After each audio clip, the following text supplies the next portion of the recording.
A young woman moves back to her hometown in hopes of a fresh start. She finds an old friend that has an apartment and a place to stay. She seemed to be much happier when I talked to her on the phone. But the happy homecoming ends in tragedy.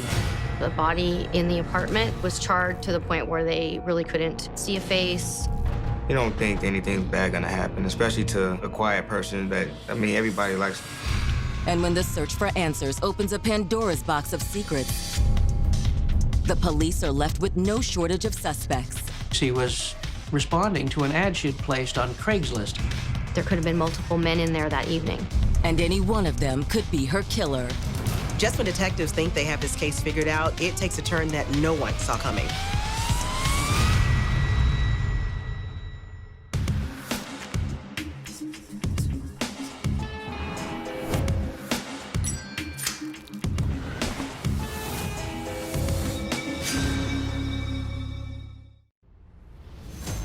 August 10th, 2008, Sacramento, California. It's just after 2 a.m., a time most people are still fast asleep. But at Tamarind Ranch Apartments on the north side of town, all hell is about to break loose. A person who had lived inside the complex had called the police reporting a fire on the premises. The person on the line was extremely concerned, and they were urging the firefighters to get there as soon as possible. First responders arrive moments later and find the apartment complex in a state of chaos. When the firemen get there, they see smoke billowing out of a second-floor window. And people were scared. They were running out into the street. Grabbing their gear, firefighters race upstairs. Right through here, right through here. They kicked the door in. They wanted to make sure that no one was still trapped inside. The firefighters make their way through the smoke towards the source of the flames. The fire was contained solely to one of the bedrooms in the apartment. However, once the firefighters quell the blaze, they make a gruesome discovery. They discovered the body of a female who was face down on the floor. The victim had been badly burned. But did she die in the fire? They had discovered a USB cord wrapped around the neck of the victim. This could possibly be a homicide. As firefighters make their way back downstairs, major crimes detectives arrive on the scene. Of course, we didn't know who the victim was. We were attempting to determine the name of the victim. As first responders get detectives up to speed, an anxious young woman approaches them. Is this your apartment? Yeah, what's going on? I regret to inform you that we found a deceased woman in your apartment. Alicia? Oh my God. Who's Alicia? My roommate. Sacramento native Alicia Ray was a shy and thoughtful young woman. She wasn't what you would consider a social butterfly. She was very much to herself and very quiet sometimes. She could be in the house and you would never know she was in the house. Mostly because Alicia was often lost in her own little world. You can catch her in the room writing on a pad. She just loved poetry. She just really did. She had won some kind of award or got a certain poem published. She sees things differently, kind of like a free spirit. And you can see that in her personality. Just real creative and artistic. Like many successful poets, Alicia drew inspiration from personal tragedy. During her teenage years, Alicia's parents divorced, and in the process revealed a devastating family secret. Her dad was not her biological father. I was with Alicia's father probably a couple of years. No, that was about it. Alicia was so young when her father left that Alicia's mother thought it would be best to just tell Alicia that the stepfather was her biological father. It was only when her parents split up that Alicia learned the truth. Hey, sweetie. I just wanted to come and check on you. Why didn't you tell me this before? Honey, I'm sorry, but if you want to talk, we can talk. I feel like my whole life has been a lie. We kind of just let it be, which was a mistake. As one might imagine, to find out that your father's not actually your father, Alicia took that news really hard. Alicia poured all the pain and confusion she felt into her poetry, and the shy, demure young woman morphed into a fiercely independent, some might say defiant individual. She wrote about a lot of deep and dark things to express herself to where you would feel it too. Writing wasn't Alicia's only coping mechanism, though. Alicia got into drugs, maybe drinking at one point, probably in her late or mid-teenage years. She fell in with the wrong crowd. Alicia's older brother tried to warn her. I was always the person that's telling her, like, hey, it's not for you, you gotta watch yourself. I always tell her, like, the streets are not for everyone. It'll chew you up and spit you out real fast. Alicia ignored the advice. Throughout high school, she continued to experiment with drugs and also started dating. She started spending time with a man named Jose Duarte. He was well known as the neighborhood bad boy. Jose was not the sweetest angel on the planet. He had a bit of a rap sheet. Alicia and Jose met at a friend's house. They were just hanging out with mutual friends and hit it off. Hey. Hey. Thought I'd see you here. Are you good on your drink? I just ran out, actually. Well, lucky for you. I brought you one. Thank you. There was an attraction between them from the beginning. Alicia and Jose had a very casual sexual relationship. They enjoyed each other's company. They like to party. They like to hook up. You want to get out of here for a bit? I can't. It's getting late. My mom is gonna kill me. Your mom's gonna kill you? Yeah. As a mother, it's hard because it's like you're thinking, why are you behaving like this? I didn't think my sister was mature enough just to be out there, just hanging out like she would be. However, Alicia wouldn't be hanging out for long. Alicia's mother was desperate to extricate her daughter from this increasingly bad situation. So in 2007, her mother moved the family to Plano, Texas. Well, she was 18, but then Alicia didn't have any means to support herself. She's not having a job or anything, so like she gotta come.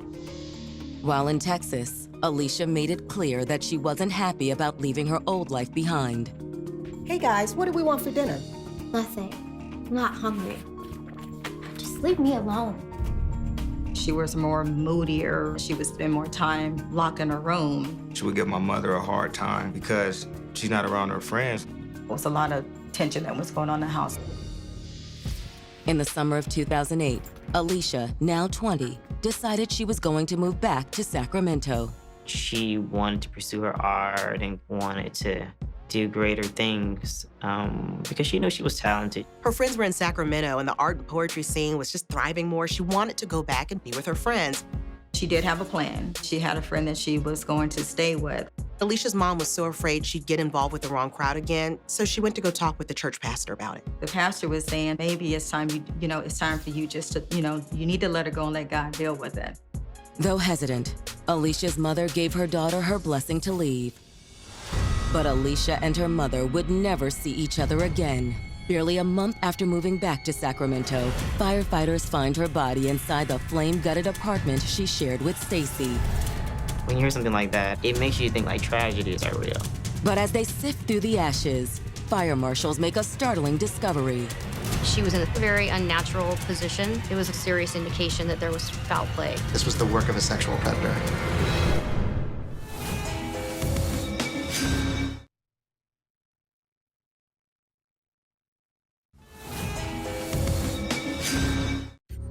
After a tumultuous year in Texas, 20-year-old California transplant Alicia Ray made the decision to leave her family behind and head back to native Sacramento. Alicia was trying to find a job. She was looking for work. She was living with one of her friends, Stacy. She was really passionate about pursuing her interest in poetry and the arts. But on August 10th, 2008, after barely a month in town, it appears that Alicia's homecoming has ended in tragedy. Early that morning, there was a fire in the apartment where Alicia had been staying. When the fire department went into one of the bedrooms, they realized that there was an actual body on the floor. Stacy had told us that her roommate, Alicia, was supposed to be in the apartment that evening. On the half-charred body, firefighters make a discovery that seemingly confirms the victim's identity. Police did find a pocketbook with Alicia Ray's ID inside, which would indicate further that the victim was in fact Alicia Ray. Though the wallet is entered into evidence, it will be up to the coroner to formally identify Alicia's body. And as the firefighters begin sorting through the debris, they uncover evidence that suggests foul play.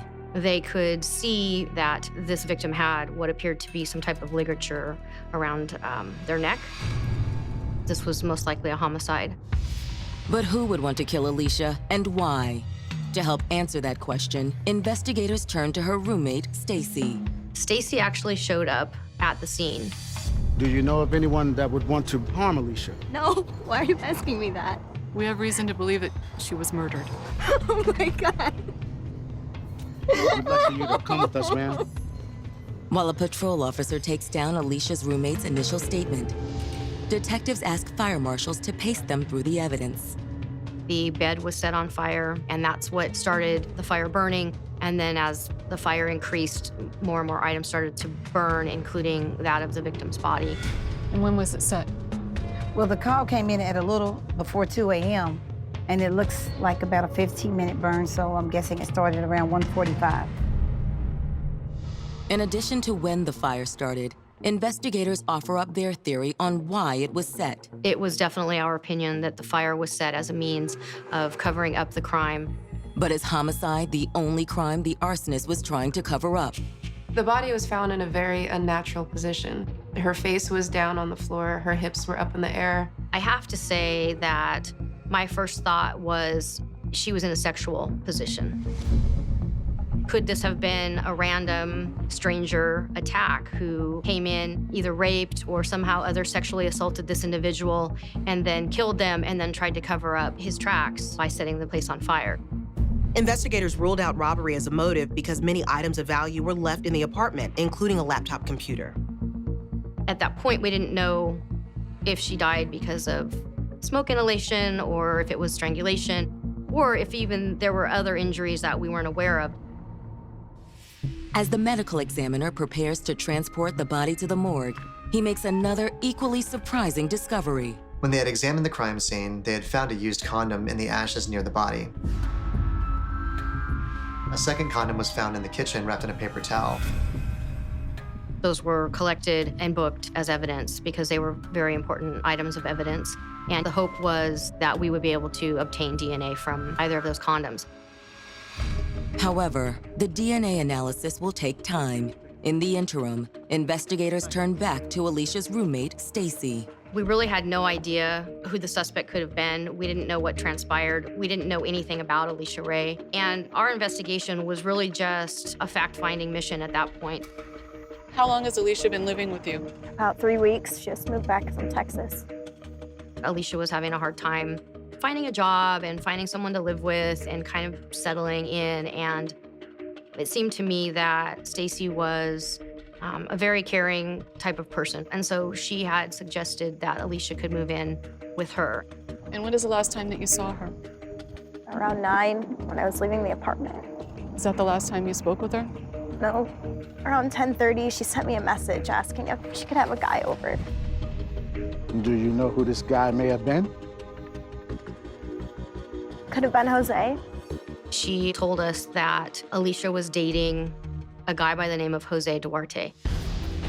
Stacy explained that Jose and Alicia had dated in high school. And when she moved back from Texas, they were able to reconnect. He was known as a bad boy and a part of the crowd her mom didn't want her to fall back in with when she moved back to Sacramento. According to Stacy, Alicia and Jose's current arrangement is more of a friends with benefits situation. They would just hang out very casually, hooking up on occasion. She talks to other guys, but he's the only one I've met. Do you know how we can contact him? Yeah. I think I have a friend that has his number. Detectives contact Jose, and he agrees to meet them at the station that morning. They were hoping that Jose could help establish a timeline. We were just hoping to get any type of information that we could get from Jose regarding who Alicia was friends with, maybe who she was dating, some type of lifestyle questions that might help us figure out what happened that night. We'd like to ask you a few questions about Alicia. Is she in some kind of trouble? We believe she died in a fire last night. What? We started to talk with him about how he knew Alicia, just trying to get some background on his relationship with her and what he knew about her. We dated a little back in high school, but I hadn't talked to her in years. Not until a few weeks ago when she moved back to Sacramento. She contacted him when she moved back to Sacramento. They met up, and it sounded like pretty much right away they started to have a sexual relationship with each other. So when was the last time you spoke to Alicia? last night. Jose told us that he was working on the night that the fire was set. He stated that he worked until maybe around 10:30 or 11 o'clock, somewhere in there. He says that when he left work, he took the light rail to Alicia's house because they had had an agreement that he was going to meet with her. He wasn't expecting that it was going to be an overnight thing. He was expecting it to be a quick sexual encounter. Were you guys serious? I mean, just casual. You know, I have a girlfriend. Jose explained that he had a serious girlfriend, Andrea, and they had a child together. But Alicia was someone that he still wanted to have a relationship with, see from time to time. Did you all have sex last night? Yes, sir. How many times? Just once. Jose explains to police that he and Alicia did have sex that evening and that they did use a condom. So that's why there was at least one of the condoms that was present at the scene. He wasn't clear exactly what happened to the condom, but he knew that it was probably still in the apartment because he didn't take it with him. And you used just one condom? Yes, sir. So now police are wondering, where did the second one come from?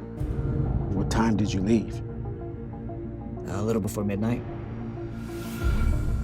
He said that he leaves her apartment and calls his mom for a ride home, and his mom picks him up at the apartment complex. Jose seems to be telling the truth. And with the forensic analysis of the condom still in the works, detectives have no reason to hold him. We knew that the fire probably started somewhere around 2 o'clock in the morning because that was when fire got dispatched. So we did not think he was a suspect, just a witness that really could help steer us in the right direction. But before they let him go, Jose raises an intriguing possibility. Does your girlfriend know about Alicia? Yeah. Apparently, she looked on Jose's phone, found some kind of communication, and figured out that he was seeing somebody else. Learning this, police wondered if Andrea could have a motive for murdering Alicia. It's entirely possible after Jose left the house with his mother, his girlfriend went in and choked Alicia while she slept, then staged it to make it look like a sex crime. But even as detectives turn their attention to Jose's girlfriend, forensic evidence will add another possible suspect into the mix. There had to have been someone else in the apartment. This new finding really was astonishing to police, but at the same time, it opened up the scope of suspects. We just had no idea how many people could have been over there.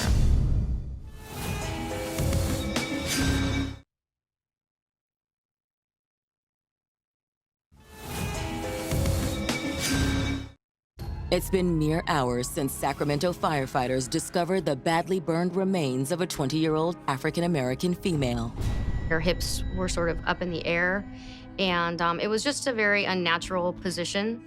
The ligature around the neck was especially suspicious to us that something had happened here other than just a fire. It appeared she may have been choked, either during or after sex. Investigators had learned from the woman who lived at the apartment that the body was likely that of her roommate, Alicia Ray. They even found Alicia's ID, but because of the condition of the body, the medical examiner had to contact her family for dental records. Though it's likely just a formality, the coroner's request gives the family faint hope. During the whole time, I'm still hoping that it wasn't her, that it was someone else. Investigators have already placed Alicia's on-again, off-again boyfriend, Jose Duarte, at Alicia's apartment the night of the murder. But Jose's cooperation with police, along with his denial of wrongdoing, seems genuine. Jose claimed his mother picked him up at Alicia's apartment shortly before midnight, and this would have been about 2 hours prior to the murder. However, that's not the only useful information investigators glean from Jose's statement. Jose tells us that his girlfriend, with whom he has a child, Andrea Hutchins, found out about Alicia. Jose explained that Andrea was none too happy about his relationship with Alicia. Andrea knew that Alicia was still in the picture. She had accused Jose at other times of being with that chick, those types of statements. According to Jose, Andrea had even threatened Alicia. No. You know what, I am sick of this. If you don't end this, I will. I swear. Andrea, at some point, contacts Alicia and says, "You better stay away from him. That's my boyfriend," and challenges her to a fight. really, if she doesn't stay away from her man. After speaking with Jose, detectives reach out to Andrea and ask her to come in for questioning. But before her interview, they received news from the medical examiner's office. We did have a confirmation that it was Alicia Ray's body that was found in there. It's her. Like, it's my sister, they got it on the news. That was like the worst day of my life. When you finally get the answers, you lose something inside of yourself, and you really lose a part of you. You feel like you're trapped in a dream that like, this is not happening. I'm gonna wake up, and everything is gonna be normal. The autopsy also determines Alicia's cause of death. The coroner was able to tell us that Alicia was dead prior to the fire being set, and that the cause of death was strangulation. Medical examiners can determine if a body was alive or dead before or after a fire, simply because of the amount of smoke that might be located in the lungs. When the coroner examined the body, he had found that the lungs inside were pink and quite healthy. This would indicate that she was not breathing during the time of the fire. There were no other injuries on her body that indicated that there was any other type of crime that had been committed toward her, such as bludgeoning or gunshot wounds or stabbing or anything of that nature. So it was pretty clear that strangulation was the manner by which she was killed. Strangulation is a very personal method of attack, which suggests that the killer either knew Alicia or had a reason to harbor serious hatred toward her.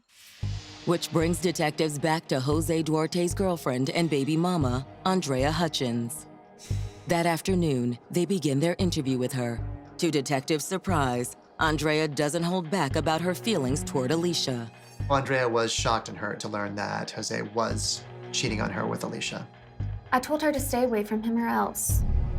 There was definitely a lot of contention there with that triangle, because Jose, of course, didn't want Andrea to know he was seeing Alicia, but at the same time, Jose didn't want to stop seeing Alicia, and he wasn't willing to give her up simply because he had a girlfriend and a baby at home. He was just trying to make things more convenient for him and see her when time allowed, and still kind of have the best of both worlds.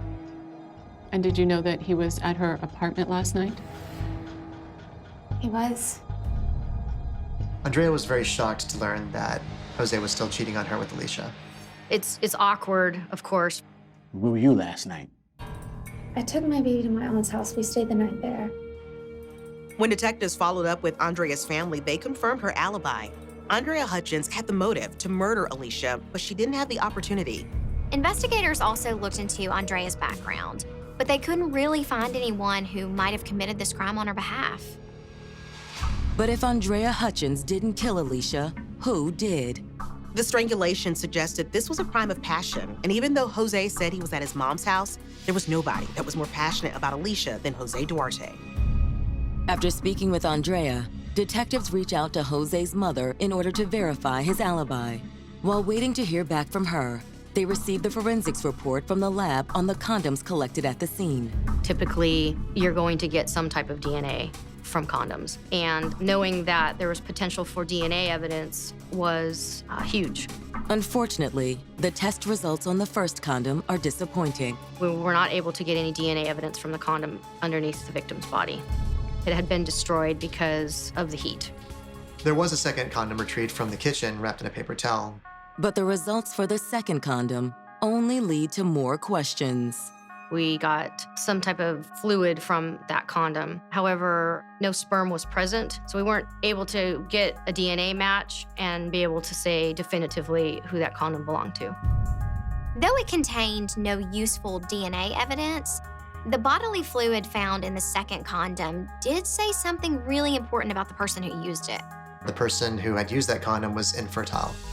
Which, on the surface, appears to once again rule out Jose Duarte as a suspect. Since Jose Duarte has a child, he can't possibly be the person who used the second condom that evening. And there's still a second person to account for on the night of the murder. But if Alicia had another visitor that evening, who could he be? Later that day, one of Alicia's neighbors comes forward with some new information. The downstairs neighbor told us that at about 12:30 at night, There was a knock on his door. The neighbor states that the man at the door was one Jason Gant, the ex-boyfriend of Stacy. According to the neighbors downstairs, Jason and Stacy had a falling out, and they left each other on bad terms. They'd actually broken up, Jason and Stacy, about 6 months earlier. Police can't help but wonder, is Jason's presence at the apartment complex the night of the murder merely a coincidence? Or does it make him a possible suspect? If he hasn't been by in 6 months and they aren't talking, why would he show up that day?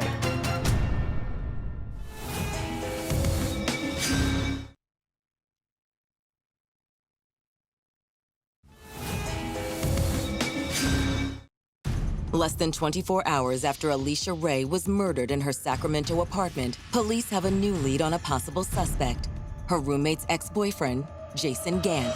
The night Alicia died, Jason had stopped by a neighboring apartment in the complex. The fact that Stacy and Jason were not on good terms caused the police to question what he was doing there in the first place. It was a really odd coincidence that on the night Stacy's apartment caught fire, this guy just happens to show up randomly and really for no reason. The downstairs neighbor tells police that he essentially wondered the same thing. He was surprised to see him because Jason didn't live there anymore. And they just talked for a few minutes and he left. The neighbor had the impression that there was a car waiting for Jason outside because he could see the headlights were illuminating some of the shrubbery in front of his apartment. And so it was his impression that Jason left and got into that car and then drove away. Hoping to learn more, detectives bring in Alicia's roommate Stacy for another round of questioning. Stacy had already given an official statement, but detectives were curious what she had to say about Jason Gant. Stacy told us that he was not paying rent and she got fed up with it, so she took his Converse shoes. That made him angry, so when he moved out, he stole her PlayStation, and that Jason had at some point threatened to kick her butt. Had Jason shown up that night, planning to make good on his threat? Maybe when Jason went to talk to Stacy and Alicia said she wasn't there, Jason didn't believe her, and things could have escalated from there. That made us start thinking, okay, we need to talk with him. When investigators hauled Jason in for questioning that morning, he doesn't deny being at the apartment complex the night Alicia died. He tells us, yes, I did go over there. I was in the neighborhood with 2 other friends. We were driving around. I thought it would be funny to just go by Stacy's house. What do you mean by funny? I like riling her up. Like intimidating her? Whatever, man. It didn't happen anyway. He said Stacy's car was not parked there, so I knew she wasn't home. He said the lights were off, and so he said instead, I decided to go down to her neighbor right below the apartment and talk with him because Jason had been friends with this neighbor. And you left right after that? Yeah. We went to go get something to eat. It was about 1 o'clock.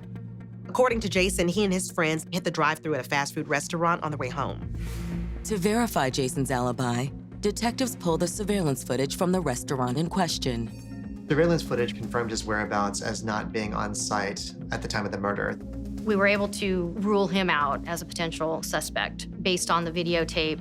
The other 2 people that were with Jason that night, they both corroborated Jason's story as well. Yeah, we were in the neighborhood. Jason said, oh, I used to know somebody who lives over here. Let's stop and I'll say hi. With Jason ruled out, the identity of the second man in Alicia's apartment the night of the murder remains a mystery. That afternoon, CSIs inform them of a potentially game-changing piece of evidence they've unearthed on Alicia's laptop.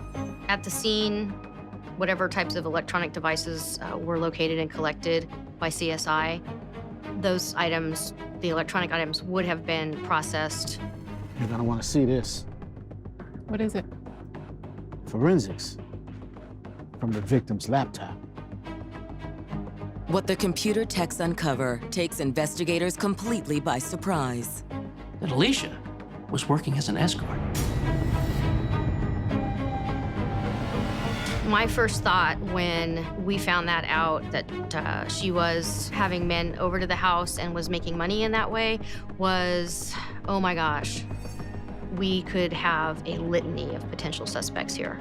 But a thorough search of Alicia's emails quickly narrows down the list of possible suspects. By way of search warrant, we were able to determine who that person was. Alicia had set up a meeting that night with a client, a man named Randy Addis. Now, he was supposed to show up at about midnight. That would have been about an hour and 45 minutes before the fire started. Later that afternoon, detectives bring Randy Addis in for questioning. Randy was obviously nervous. Does the name Alicia Ray ring a bell?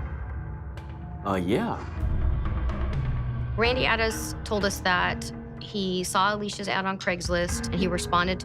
Am I being booked for solicitation? Actually, no, we're investigating Miss Ray's murder.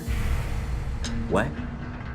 Once he finds out that this is regarding a homicide investigation, then he becomes even more concerned about his implication in it. He said that his plan was to be over at her house about midnight, which is when she had asked him to arrive. And she met him at the door. He sat down on the couch, and she did a strip for him. He paid Alicia $40 for a lap dance and then another $40 for a sexual favor. He stated that he brought his own condom, that once the condom had been used, that Alicia then took a napkin, put the condom in the napkin. Randy's description matches the condom that CSIs found in the kitchen, but that's not all. We also learned that Randy Addis had lymphoma, and because of that treatment, he was sterile, which corroborates the fact that there was no sperm found in the condom. What time did you leave Alicia's? It was about 12:30.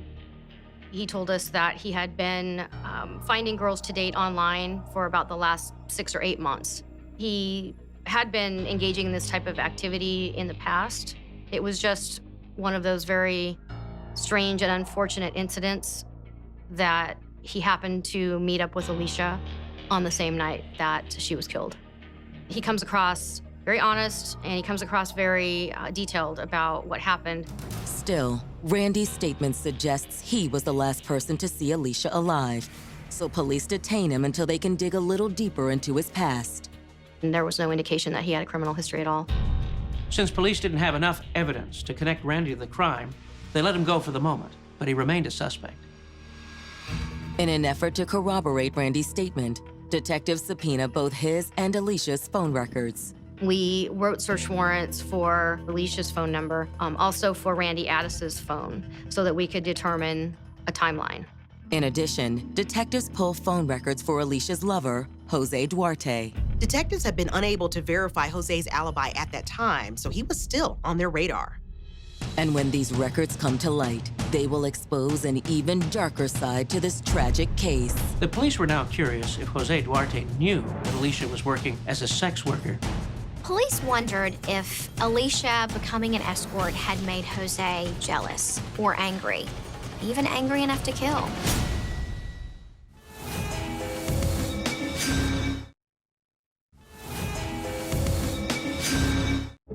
August 2008, detectives investigating the murder of Alicia Ray have learned that the 20-year-old was living a secret life.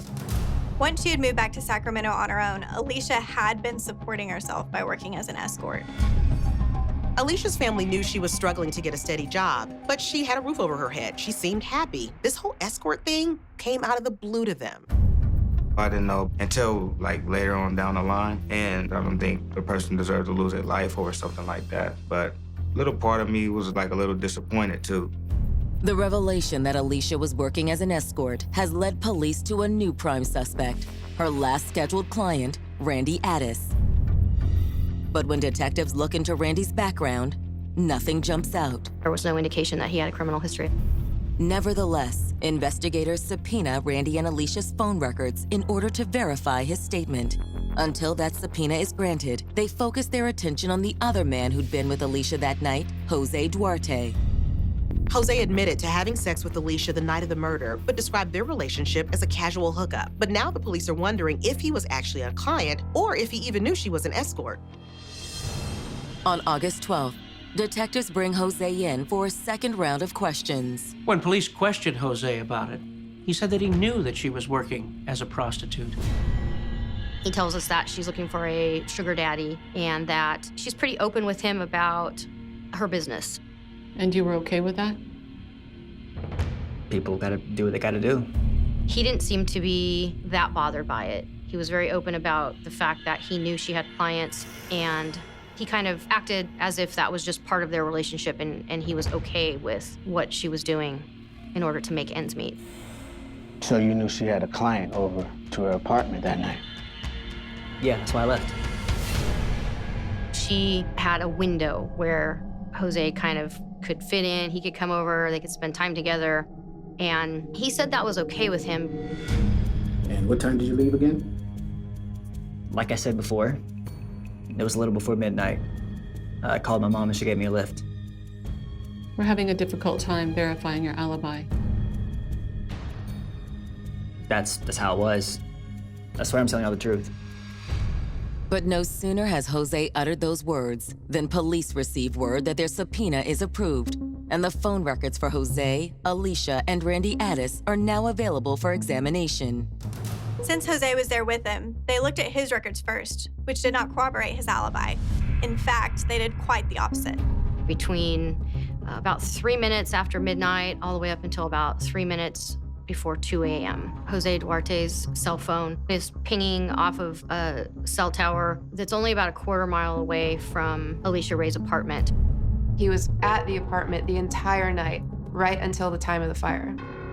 He called his mom right around 1:45, 1:50 in the morning, which would have been just prior to fire, getting the call that there was a fire in the apartment. Well, your phone records indicate that you're not being completely honest with us. Okay? Okay, I was there. But I swear I didn't kill her. It was at that point that he said, I didn't cause her death, but I did watch her being killed.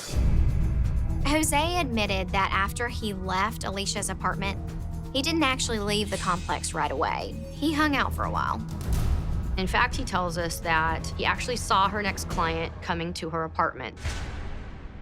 He saw a vehicle pull up. He sees the vehicle park at the base of the stairwell. Then a man gets out of the vehicle and he walks up to Alicia's apartment. He said that once the man went back into Alicia's apartment, he quietly slipped back into the apartment too.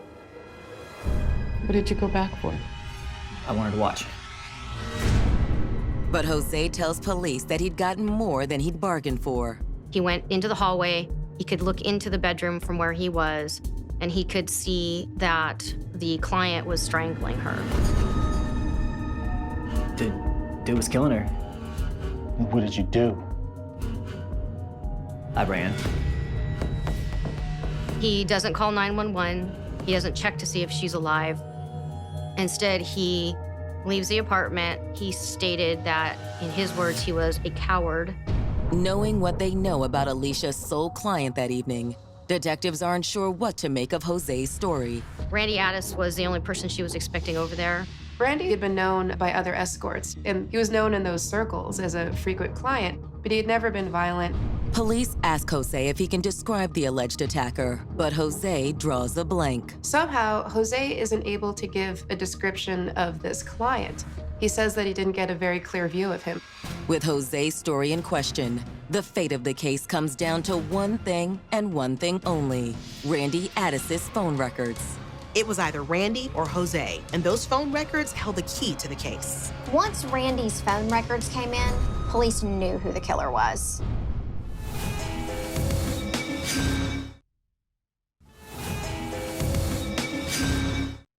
It's been 2 days since the murder of 20-year-old Alicia Ray, and her lover, Jose Duarte, has just made an important revelation. Jose was at the scene of the crime outside while Alicia's next client was inside the apartment. Jose told police they went up to check on Alicia. At this point, he says that he saw the client strangling Alicia and that he ran away in fear of his life. Based on email records that we found in Alicia Ray's account, she did not have any other clients booked for that night. Randy Addis was the only person she was expecting over there, and of course, Jose Duarte. Though Jose's account of the attack suggests Randy is the killer, there's something that doesn't sit right with detectives. He was there and saw it happen and did nothing. That was very hard for us to believe. Thankfully, investigators have received Randy's cell phone records to divulge the truth. We're able to determine, based on what he tells us and his cell phone records, that in fact he did show up at Alicia's house when he said he was there, and is gone from her house well before the fire is started. There's no way Randy Addis could be the killer. Detectives confront Jose with their findings. You were the only one there at the time of her death. That's when I think the heat kind of got turned up on him a little too much, and he decided that he didn't want to talk anymore. And so at this point, he asked for an attorney. Evidence against Jose starts to pile up, and this prompts police to place him under arrest for Alicia's murder. In addition to Alicia's murder, Jose was charged with arson for setting fire to the apartment in an attempt to destroy evidence. For Alicia's family, Jose's arrest comes as a relief. I was thankful. I was relieved that the arrest was made. I felt a little bit of a small closure because I really knew who did that. In June of 2011, Jose's trial gets underway. To help solidify their case, prosecutors introduce some additional cell phone records, namely a series of text messages between Alicia and Jose in the weeks leading up to her death. The text messages revealed that he was trying to set himself up as her pimp. Others indicated that it was Jose that suggested Alicia become an escort. He was telling her where to post ads and how, and trying to get her to solicit more clients. She's this young woman, she's moved away from her family, she's all alone, and she really needed somebody to kind of fill that void of love. This young man took advantage of that. However, based on the texts, Jose hadn't planned for Alicia's fierce independence streak. Alicia kind of did her own thing, and I don't think that he necessarily liked that. I think that he kind of wanted to keep Alicia on her and keep her under control to a certain degree. So some of those emails or text messages back and forth were somewhat threatening in nature. Telling her that she had better stop disrespecting him or else he will beat her ass. And on the night of August 10th, 2008, Jose decided to make good on that threat. In my opinion, he was angry that he had to schedule his time with her and that he had to be squeezed in amongst her other appointments, and I think that really bothered him. And I think ultimately things just started to unravel for him. And if he couldn't control her and have her in the way that he wanted her, then he was going to make sure that nobody else had her either. Based on the evidence at the scene, prosecutors believe that once Randy left, Jose entered Alicia's apartment a second time. He pretended everything was fine and struck when Alicia was most vulnerable. My belief is that he was, in fact, having sex with Alicia Ray, that he was behind her during the sexual act, and I believe that during that act is when he actually strangled her.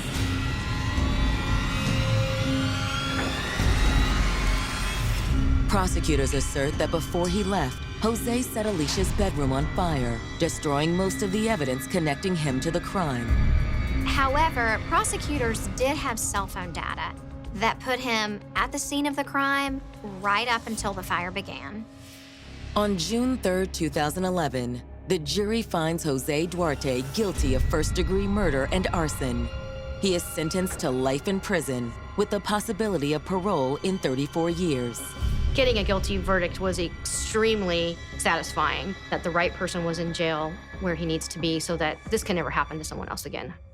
Though Jose was ultimately found guilty, Alicia's family thinks he got off too easily. My sister got her justice, but I didn't feel that was enough. He should rot in hell. I think that son of a bitch should be dead. She's gone. She's not coming back. You know, she'll never get married. She'll never have any children. Why do you basically have an option to get out of jail less than 35 years and have a normal life? I don't think it's fair.